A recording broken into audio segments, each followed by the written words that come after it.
You've probably seen those cool visualizations of an AI's mind, right?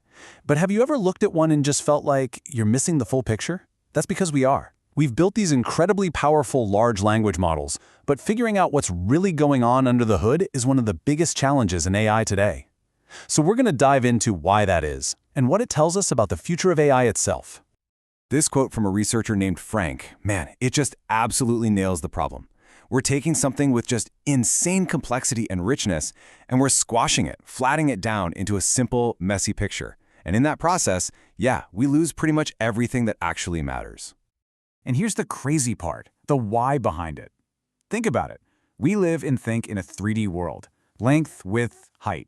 While the concepts inside a model like GPT, they exist in a mathematical space with, get this, 4,096 dimensions. Our brains literally cannot even begin to picture that. We're just not built for it. So of course, when we try to draw a map of it, all we get is that distorted, flat coffee stain. So this gets us to our first big idea. Trying to visualize this thing is like trying to see a massive, beautiful cathedral that's built in a reality our eyes just can't perceive. We know it's there, we can feel its presence, but we just can't grasp its true shape. And this slide just lays it all out, doesn't it? On one side, you have the Sistine Chapel. It's rich, complex, full of meaning, where every little detail tells a story. And on the other side, the coffee stain. It's flat, distorted, all that meaning, all that intricate structure, it's just gone. And that, right there, is exactly what happens when we try to flatten the mind of an LLM onto a 2D chart. So here's the crucial point. What if we're trying to visualize the wrong thing entirely? The big mistake is trying to see the static cathedral. The solution? Stop looking at the building and start trying to visualize the airflow moving through it. The meaning isn't in the static dots on a page, it's in the movement. Okay, so what does it actually mean to visualize airflow or trajectories? Well, it's pretty simple actually. It just means we shift our focus. We stop asking where are things, and we start asking how are they moving and changing over time. To make this a little more concrete, think about this question. You can't capture a real three-dimensional bird in its two-dimensional shadow on the ground, can you? But can you still understand something essential about the bird just from watching that shadow?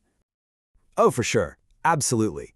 Even though that shadow is totally flat, it still tells you a story. You can see the path the bird is flying on, you can see the rhythm of its wings flapping, you can see it speed up or slow down to glide. And that's the whole point. The most important information, the dynamics, the motion, it actually survives being flattened. It's still there in the shadow. So when we look at one of those static scatter plots of an LLM's concepts, it's like looking at a single photograph of that bird's shadow. It's a dead thing. It's frozen. It tells you where something was for one split second, but it robs it of all its life. But if we animate that projection, if we watch the trajectory of that shadow dance across the ground over time, we bring it all back to life. The cognition, the meaning, it's all revealed in that movement. The life is in the animation, not the single frame. And this takes us to an even deeper idea. If all the meaning is in the movement, then we should probably stop thinking of an LLM as a diagram and start thinking of it more like a physics simulation. You know, a complex system governed by all these invisible forces. This is a fantastic way to put it. The internal state of an AI isn't some static library of concepts just sitting on a shelf. Nope, it's a dynamic medium. These residual streams, which is just a technical way of saying the flow of information, are constantly moving. They're flowing and buckling and stretching, just like currents in an ocean. So what's guiding these currents? Well, it's a whole set of invisible forces. You have things like attention weights that act like focused beams of energy. You've got concepts that literally pull and repel each other like little magnets. And memories form these stable valleys in the landscape that guide the flow of thought. The point is, we can't see the whole ocean, but we can start to visualize these forces at play. But now we get to a major turning point in this whole argument. We've come up with this great method for visualizing the forces, for seeing the shadow of the bird's flight. But what if the shadow itself is the problem? And this is the pivot. What if the real problem is that scattering meaning across thousands of different dimensions is just fundamentally the wrong way to build an AI? If we ever hope to actually understand it, what if this entire approach is inherently flawed for visualization, no matter how clever our techniques get? This leads to a really radical alternative, a whole new way of thinking called field computation dynamics, or FCD for short. The goal here is to build systems where the computation isn't some abstract algebra happening in an invisible space, but it's an actual, physical, visible process. And this table really shows the core difference. With an LLM, you have the shadow.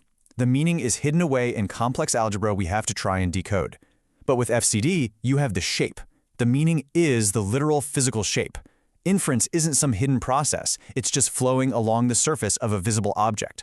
The need for a complex explanation just kind of disappears. You can just point to the shape and see how it works. So in this new world, what is thinking? It's just one pattern physically morphing into another. You could literally watch it happen. And what about memory? It's not a vector in some database. It's a physical shape that has settled into a stable form, kind of like a crystal or a vortex in water.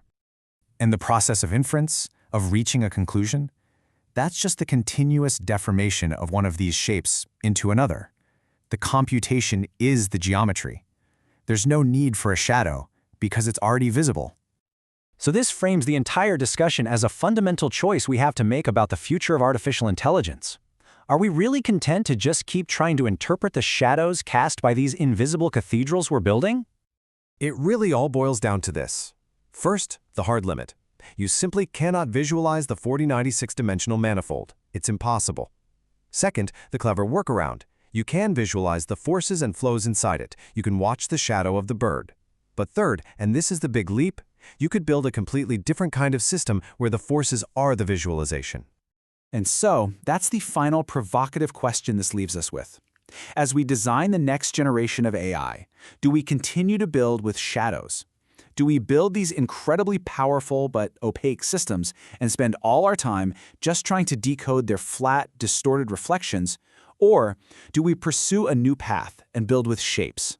One where the very act of thinking is something we can see, shape, and directly understand.